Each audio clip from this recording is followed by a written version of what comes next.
Hey guys, it's Emily. So today I'm going to film a video that I have been meaning to film for a while, and it's quite a hard subject for me, but seeing as it was Mental Health Week, I thought it was appropriate as it's totally connected for me to this week and to the whole area of mental health, and I just think it's time for me to share my story, and I really hope that this helps some people. And just a little disclaimer that I'm not doing this for attention. I'm actually sharing this because when I was going through this I felt so alone, and I think that if I had somebody else that was going through the same as me, and I knew I wasn't as alone, I'm just going to go ahead and get straight into it. I don't really remember a time when I wasn't bullied. I don't remember a time when it started, and I've even asked my mum, she doesn't remember. I just remember like constantly being picked on, and this is when I lived in England, because if you don't know already, I was born in England. I'm naturally a sensitive person. I'm quite a perfectionist, and so those two probably contributed to the bullying and why I was bullied and all of that. But just from a very young age I was picked on. I was always the odd one out. I never got picked for anything in games. Also, when I was little, I wasn't overweight, but I was a little bit on the chubby side, like, you know, kids are, but I think I was more so than other kids, and people noticed this. They picked on my size and called me fat. Well, people in general kind of pick on other people that have something different about them, and I guess they kind of sense that I was a sensitive person and wouldn't stand up for myself. And I'm not going to name names or anything, but it was mainly girls. I never really had problems with guys picking on me, not until I was older.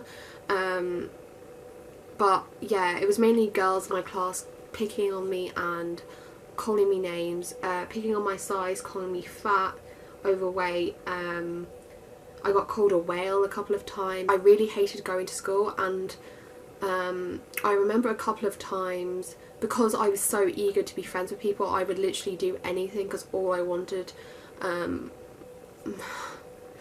not gonna cry, all I wanted to do was be friends with people. I just wanted people to like me, so I would literally do anything. And I remember there was this one group of friends, and at the time I obviously didn't know that they would take an advantage of me, but they said to be in their cool gang I had to do a series of tasks. Like, this is when I was like younger than 9, I was maybe 7 or 8, and I remember I had to like jump from this bench and touch this tree, and also I was 8 then, so I was tiny in height, and like I was not going to touch that tree.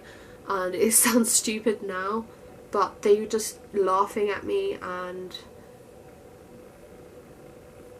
taking the piss out of me. And the same group of people, I went to one of the girls' birthday parties, and it was a sleepover, and she was getting also like manicures done, and the girl whose party it was told me I couldn't have my nails done. So she just didn't give me a reason. She was like, no, you're not allowed. And I was like really isolated at that party, and then it was not fun at all. And then at the sleepover we had like sleeping bags, and I remember I went to sleep and I woke up and like all over me there was wet, and I was like, what the hell? And then all the girls started laughing at me, and the main girl was like, oh yeah, Emily wet herself, Emily wet herself. And I obviously, like, I knew I actually hadn't wet myself, but what had happened was I like smelled the sleeping bag, and it smelled like Coke, and obviously while I was asleep or something she had poured like a whole thing of Coke in my sleeping bag, and it was horrible. I think I was crying, and I got picked up early the next morning, but it was just so humiliating, because then in school everybody heard about me wetting myself at the party when I actually hadn't. In the playground we'd always play chasing games and stuff, but because I was a little bit on the chubby side, they'd always make me be the person that would be on, like, to catch them, but they knew that I would never be able to catch them, and it was horrible. And often at lunchtime I would spend my lunchtime in the classroom eating with the teacher, because I hated going outside in the playground, because I knew I'd just get picked on or I wouldn't have any friends to play with. I remember it was around winter time and my mum had gotten me this like big winter puffy jacket, and even though it was freezing cold I refused to wear it, because obviously puffy jackets are like, they make you look bigger, and I didn't want to give anybody else a reason to pick on me more for my size, so I like refused to wear it. And I can just picture myself standing in the playground and just crying because I didn't want to go to school. I was standing at the gates and I was like to my mum, no, I'm not going in, because I had associated school with negative things. I absolutely hated school, I dreaded it, and I spent a lot of my time crying because everybody just seemed to hate me. And of course when you're younger, friends are like essential, because school was meant to be like a good place, it's meant to be a happy environment, and I just hated it. 2006, I was 10, or 11. My mum was like, why don't we move to Ireland, because my mum is Irish and we have a lot more family over here. When I moved to Ireland it just got so much worse, because one, I had such a strong English accent, and two, at this age I was quite overweight. I will make another video about why I was overweight. It's to do with the bullying, but that's a whole nother story. And I made friends with this girl and we got on well, and I was happy that like I actually had somebody to be friends with, but everybody else in the class just seemed to slag my accent, and eventually this girl kind of turned a bit nasty on me for some reason.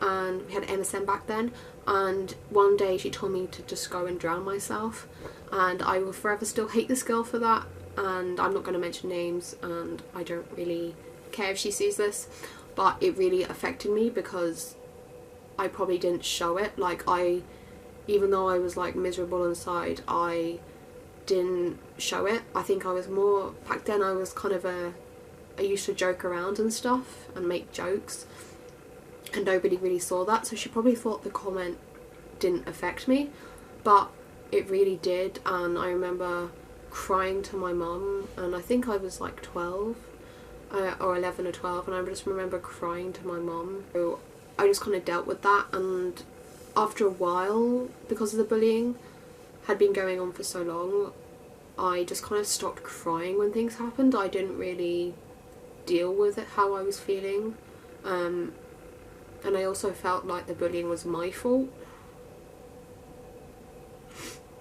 I felt like